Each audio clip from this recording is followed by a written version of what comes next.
CFMoto is probably getting most well known for the Z models, the sport models.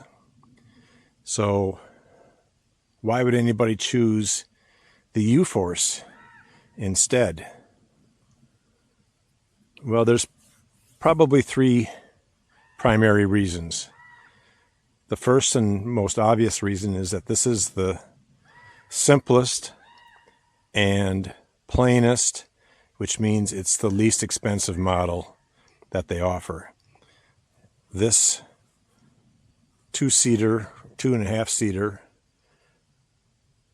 has much greater features than any of the competitive models, and it's actually priced less than a lot of ATVs.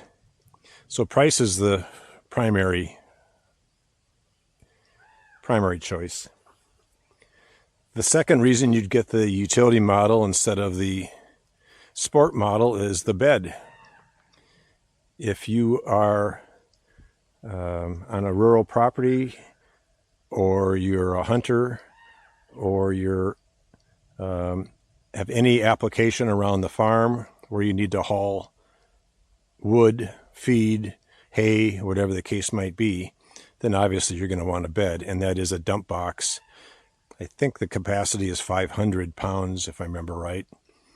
So it's geared really low. You put it in low range, and it's like a little mountain goat. It has, I think, a 1,500 pound towing rating too. And then the third reason is if you're not a rock crawler or a speed racer or a desert daredevil, and you're like me, and your idea of a good time is going 45 miles an hour down a rural gravel roads or national forest roads like I am now, then this Uforce 600 is really all you need.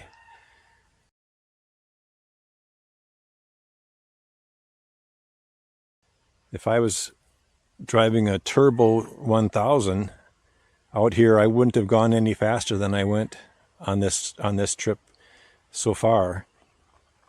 And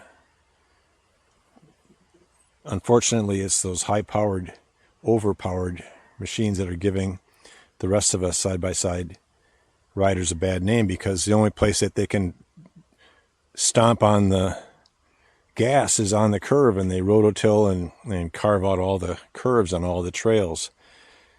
But otherwise, on most of the forest trails and on these forest roads, they can't go any faster legally than I can in this. So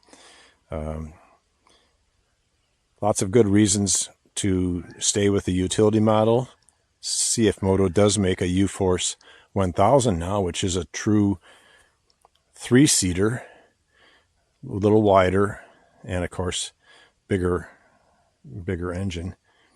If you're like me and you have a 5x10 utility trailer that you use for half a dozen other purposes, this one will fit on it, where the U1000 won't. You'll have to get a full 6-foot wide or 7-foot wide trailer, and maybe even a tandem longer, like a 14-footer.